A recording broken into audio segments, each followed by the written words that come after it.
draw the generational distinction primarily based on different life experiences, right? So the generation of my parents grew up in the Malay of paddy fields and tin mines, and my generation were the Malaysians of shopping malls and Facebook. You know, and Facebook, right? But that, I think, has a lot to do with the difference in maturity of political culture. But don't you think there was also a deliberate effort, plan from Barisan Nasional to stifle quality debates? Well, I think throughout those decades when they were in power. Well, I think the quality of political debates and the quality of political understanding, political maturity. It's hard to measure the political maturity of societies because there is no quantitative method that we can use. Yeah, even if we were to attempt a political IQ test for every Malaysian citizen, that simply doesn't tell us anything. But the quality of your political debate, the maturity of your political culture is a direct result of voting choices of citizens. So, to put it bluntly, if citizens choose idiots to become politicians, then we'll have idiotic politics. And I think this is why, again, I place my faith in the younger generation. Because in the older generation, the older generation, interestingly, may be biologically old. But in terms of their aspirations, they're young. Because they have the naivety of youth. The generation of your parents were prepared to believe in their leaders. They took it on the basis of goodwill and trust. I trust you know how to govern the country, so I will give you my vote. The younger generation, who are physically younger, are actually mentally older than their parents. More cynical. More cynical, yes. More critical. Because that belief is not there. Younger people are born into cynicism. And this is a global phenomenon. This is a global phenomenon. You see it reflected in youth culture. You see it reflected in practically anything and everything related to youth, from fashion to culture to language to music. Young people are born into a world that's already experiencing a crisis of faith, of faith in politics. And so the younger generation, I think, and especially when we have more and more younger voters, this is what we're seeing again throughout the world because of the demographic shift as the younger generation comes to voting age. Younger voters are not going to simply sit and accept any politician of any party saying, just trust me, give me a vote and I'll make everything right. And they don't want that. We want to see results. We want to know how you're going to do it. We want to be convinced that you know what you're doing.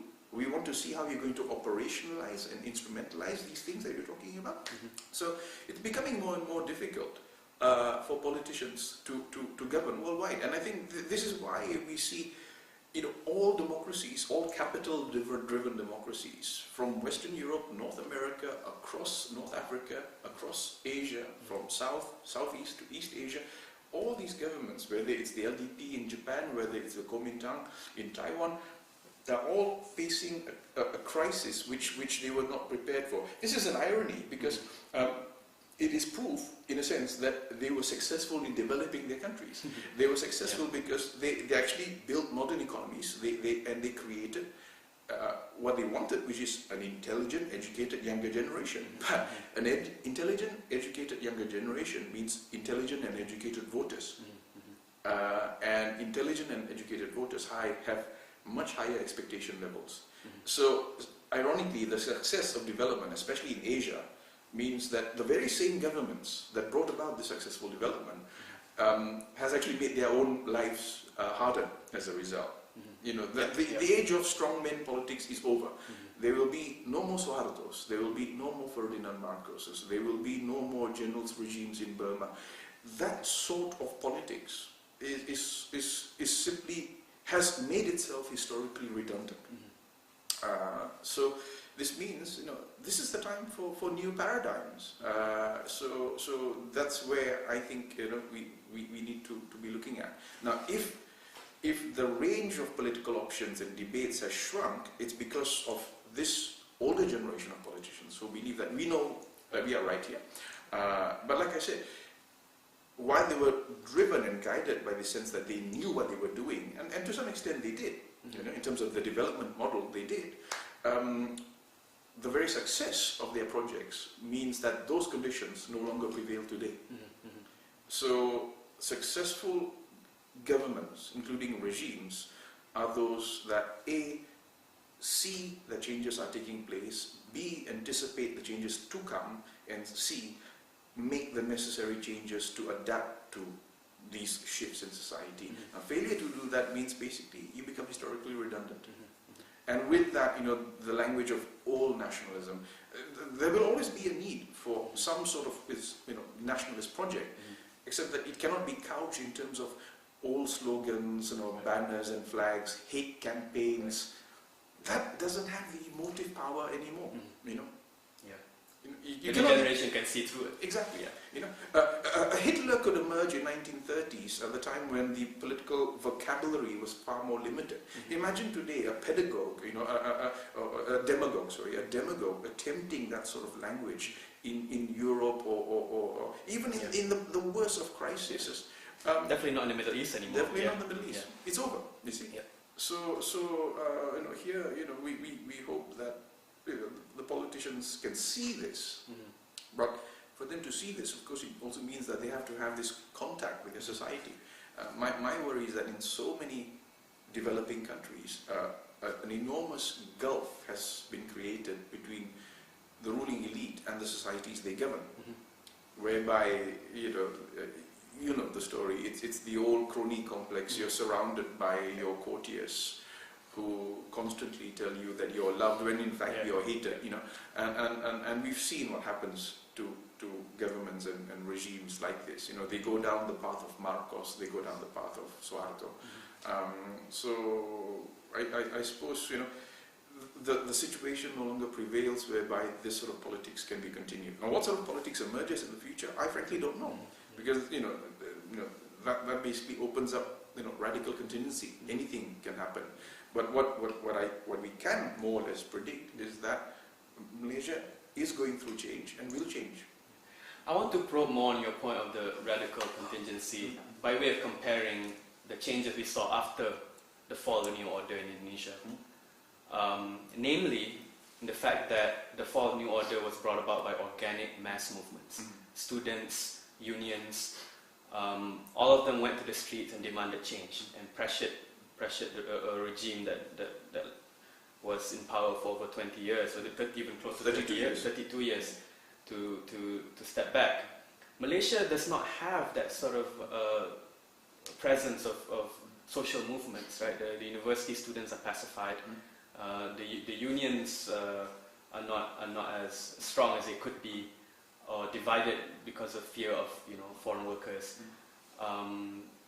So social change is largely being guided by political parties. So what kind of differences can we gauge from that comparison in thinking about the kind of changes that we can expect in Malaysia? Well, here again, there's nothing essentialist about countries or societies, but we can think of it in terms of you know, in metaphoric terms. We don't obviously plant rice in deserts.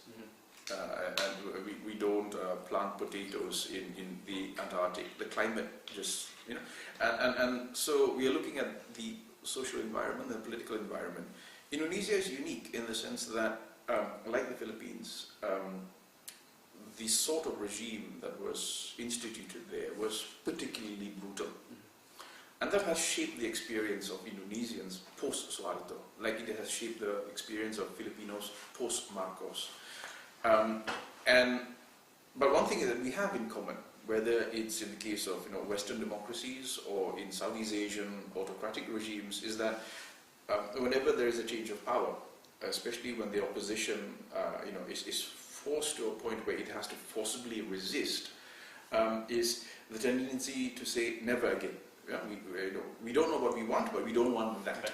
Yeah, we don't know what we want, but we don't want that.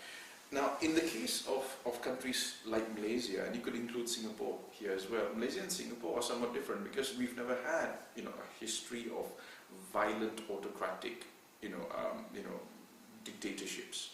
Which is why sometimes I have to confess I'm a bit tired of the rhetoric that we get from some opposition activists in Malaysia who sometimes I think unfairly compare Malaysia to Indonesia.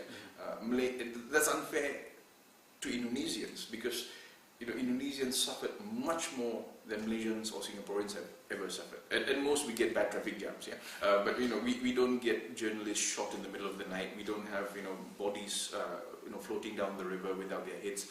So now because of that, Malaysia is in a sense a sort of victim of its own comfortable success, and that makes resistance even more difficult. So Malaysia should be put really in a basket along with Taiwan, South Korea, Japan, Singapore. These are countries that were on the one hand conservative, autocratic, nationalist, but without that history of violent repression. Now in a situation like that, then your dialectical opposite is not such a clear one, because you do not have this regime with bayonets and guns threatening you.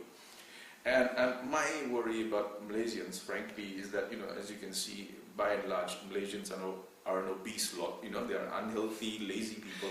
It's so easy to control society by giving them that minimum amount of comfort. Right. Yeah. As long as you get to go to the mall and you have your holidays and you have your new DVD and you have your new car every 3 years and your new... They encourage apathy. Exactly. Yeah. And this is an observation made by George Orwell years ago when he looked at the emergence of leisure culture and sports culture. And Orwell noted that the most dangerous thing about things like football or leisure is that it numbs people. Because you can work from Monday to Friday or Monday to Saturday, hate your job, hate your boss, but if one day a week you go to watch people play football for 2 weeks, that's it, all their anxiety is gone, and then you go back to it. And I think that's why I emphasize that these are capital-driven democracies. Now, in the context of a market-driven democracy, the market is there to absorb tension and frustration. I won't dismiss it entirely, because we also have to remember that market-driven democracies have historically been more egalitarian and more accommodating than state-command economies.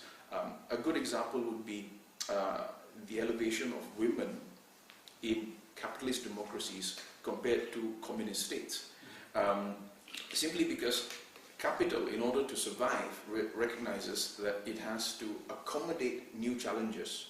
So the rise of feminism in developing countries meant that, okay, now you have a new political constituency, politicized women who are demanding equality. Now, two ways you can deal with this, either repression or accommodation. And in capital-driven democracies, you've seen how capital adapts itself. Professions like banking, for example, used to be entirely male. This was a male profession. Look at it now. Yeah. In almost every sector of the capitalist economy, women are represented, ethnic minorities are represented. So that was, if you like, the genius of capital. Compare that to, say, the Soviet Union, where despite talk of equality, there were hardly any women in the Politburo, hardly any women in key positions within the ruling party. But because of that, you see, it also has this potential to absorb, to buffer itself and to blunt opposition. So how then do you bring about change in capital-driven democracies when that sense of anxiety is not so strong, or that sense of unfairness is not so strong? So that's a tougher thing to do. It's a tougher thing to do. Well, if we're talking dialectics, you got to wait until a crisis point when people really can no longer just run away from the problems through leisure. Leisure is not enough. Exactly, and also because you see, because there are two principles at work here.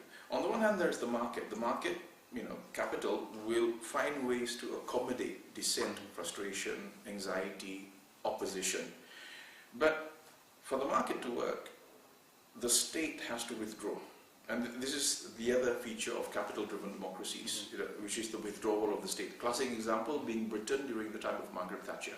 So the state relinquishes its responsibility to take care of the health service, social welfare, public housing. The market runs everything. But the problem with the market is that it's based on the rule of profit maximization. So inevitably, while at the beginning it will accommodate, but it leads to inequality, because the rich will get richer and the poor will get poorer. That's where the crisis comes in. And this is what we see now in Western Europe, in North Africa, because these market-driven economies have succeeded. You can't deny that. I mean, Germany is an industrialized country, France is an industrialized country, Italy is an industrialized country. But at the same time, the logic of the market means that that gap between rich and poor grows. And as it impacts more and more people who feel left out, then the pool of opposition grows bigger.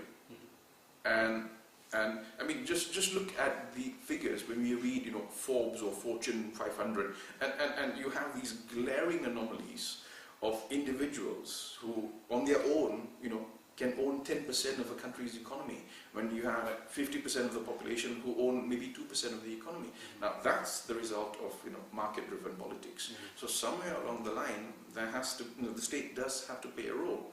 It has to be able to at least protect the people from a rapacious market system that basically doesn't add value or put value to individuals.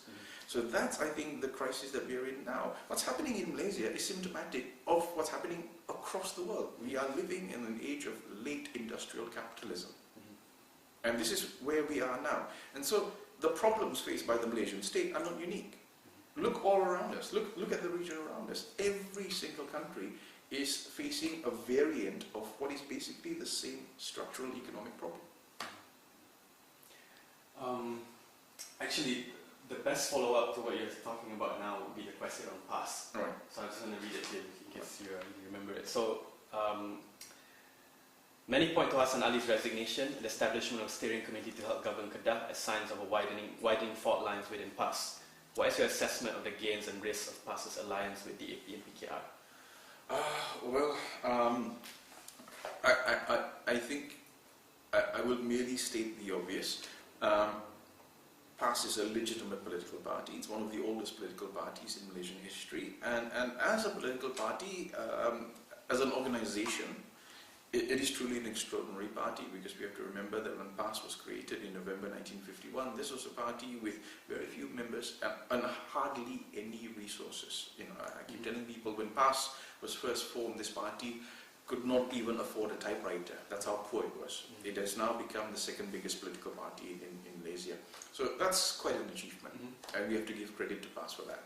However, of course, as we know, the history of PAS has never been a linear history. It's gone through all sorts of shift. It's sort of left-leaning years during Burhanuddin al-Hilmi, its ethno-nationalist decade under Asri Muda, then its orientation towards international political Islam, and during the so-called Ulama period, its present avatar as a sort of Islamic welfare state party. So it's an interesting party because it has its ideological orientation, or its political persona has changed. Yeah.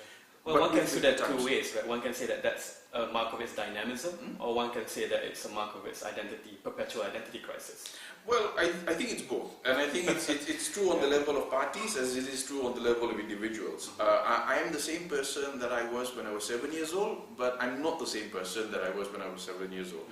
And both are true. Right. Both are true, and that's true of individuals as it is true of parties or nations. Malaysia today is not the same Malaysia of 1957 or Malaysia of 1969. But there are residual signs of that. Yes. And there's always continuity and connections. So we don't fall past for that. But of course, the thing is, again, PAS is a political party too. It may claim that it's an Islamic party. It may aim for some among PAS may still aim for an Islamic state, or whatever variant of an Islamic state, but it is fundamentally a political party. And that's the difference between PAS and non-PAS ordinary Muslims. I mean, PAS members are Muslims, ordinary Muslims are Muslims, but not all ordinary Muslims want to create an Islamic state. Now, PAS has that agenda. Okay, so that defines PAS for what it is. But in order to get there, as we know, all political parties have to be realists. They have to be pragmatic. So I think this alliance with DAP, its positioning within the Pakatan Rakyat is again, if we were to take a snapshot of PAS at the moment, it is a true reflection of where PAS is now. But this does not mean that PAS will remain here permanently, because as we know, PAS has also changed its position. So just because PAS today is committed to the Pakatan Raya or to a welfare state doesn't mean that 10 years from now it will still be. It might be or it might not, we don't know that, right? Because there are always external variable factors impacting all the time. So as for the possible rifts, PAS has always had rifts, but all parties have rifts all the time. So it's not new to PAS. I think PAS as a party, the reason why it's hung around for so long is that it has developed an internal culture and an internal mechanism that deals with precisely this, contingency, rifts, divisions, because parties that don't know how to deal with divisions just fragment and explode. And there's a long history of parties in Malaysia that last just one term. There have been many splinter parties from PAS, many splinter parties from UMNO, and they don't last. They don't last more than 5 or 6 years, and after that they're gone because they can't deal with this. UMNO has had divisions, PAS has had divisions, but both are still here. So these two parties have developed a sort of culture within them to deal with this. Now, so this for me is just the stuff of political drama. It should not distract us from the real questions as what would PAS do if it were to come to power. So to go back to your point in Kedah then, now Kedah for me is an interesting experiment because apart from Kelantan, Kedah is an instance where PAS has come to power as the dominant voice in the state assembly. And I think this is what happens when people who've been out of power almost all their political lives suddenly come to power. It means you have to deal with the reality. You have to deal with, it's one thing to talk about, ideals or whatever, but when you come into power, fortunately or unfortunately, social realities, will impact on your actual policies. You then discover it's not so easy to have a welfare state. Yeah. It's not so easy to subsidize everything. It's not so easy to be multicultural. To be multicultural. Yeah. It's not so easy to celebrate the religions of others because everything has a political cost. So I think PAS is simply going through the natural process of its slow adaptation to power. Now, what is even more important would be the verdict of the people of Kedah on PAS, because now its first term is about to come to an end as we come to the next elections. And if, for instance, PAS is resoundingly beaten in Kedah, and that would be, I think, a very clear indication that its attempts to adjust itself to power has not been well met by its electorate, the people of Kedah itself, and that is a sobering lesson, I think, for them. It seems like throughout the history of PAS, the vision of the party at a particular time is anchored to the vision of the leader. Yeah. So Burhanuddin Helmi had a third worldist, socialist sort of vision in his Islamic outlook, and then Asri Muda was a Malay nationalist. Yusof Rawa's term coincided with the fervour of the Iranian Revolution. How do you rate Hadi Awang's caliber given that history? I mean, how would you characterize his age, his era, so far? Hadi Awang is, for this reason, an interesting leader. Burhanuddin Al-Helmi was a product of his time, and he reflected the concerns of his time, and he projected that onto his party. So did Asri Muda, and so did Yusof Rawa. And to some extent, so did Fadil Noor. Right? But Hadi Awang, of course, comes from the Yusof Rawa generation. He's molded in that, era of not only Malaysian Islamist politics, but international Islamist politics. But he has, by virtue of his longevity in politics, made that transition from a PAS of the 80s. This is the PAS that called itself the Hizbullah, and by default, the Hizbul Shaitan for them was UMNO. That sort of, rather, completely oppositional language. Good or bad. We are good, you're bad. We are Muslim, you're kafir. Now, he was, if you like, created in that cauldron, but has had to adjust himself to, the eclipse of political Islam, the economic crisis of '97, reformasi, and the if you like, the last fatal mistake of PAS, which was to support the Taliban in 2002, which I think was one of the major factors that really practically destroyed PAS at the elections of 2004. And I think, talking about, you know, defeats as sobering experiences, I can't think of anyone more sober than Hadi Awang then, because, you know, he's been through it, he's seen all this. So I cannot answer for Hadi Awang. I cannot tell you how sincere he is in his commitment to this new welfare state-oriented pass. Simply because I can't get into your head or you can't get into my head. But I think in terms of his pronouncements and statements so far, a certain consistency is there. It doesn't change the fact that he is still conservative. It doesn't change the fact that he's an Islamist. But I think this is one of the rules that we have in any democracy. I may not subscribe to that ideology, but I respect his right to believe in what he believes in. I think that the real test, again, will be the democratic process and the electoral process. Because in the end, all rhetoric aside, all blueprints and promises aside, it's your performance that counts. And, you know, the Malaysian public, the younger public we're talking about, this is not a slogan-eating public. You know, I mean, if the performance, the economic management is appalling, if social relations, ethnic, inter-religious relations suffer, then, you know, these would not be, you know, good indications of you know, sound, you know, ability to govern. And I think the verdict will be delivered. You know, you'll be voted out. I'm not entirely convinced of the claims of democracy, but at least it allows us this one thing, that, you know, if people really don't perform, the public, we can still say, look, your term is up, you know, move over for the next guy. So it'll be interesting to see how he helms pass and keeps it within the Pakatan Rakyat in the lead up to the next election. You know, and then of course there remains the question: what happens if however unlikely it might be, if the opposition actually comes to power? The question on everyone's mind is, you know, is this the real pass we're looking at, or is then, you know, suddenly the Ayatollahs all going to come out of the woodwork and then attempt to introduce all those things that they promised in the 1980s?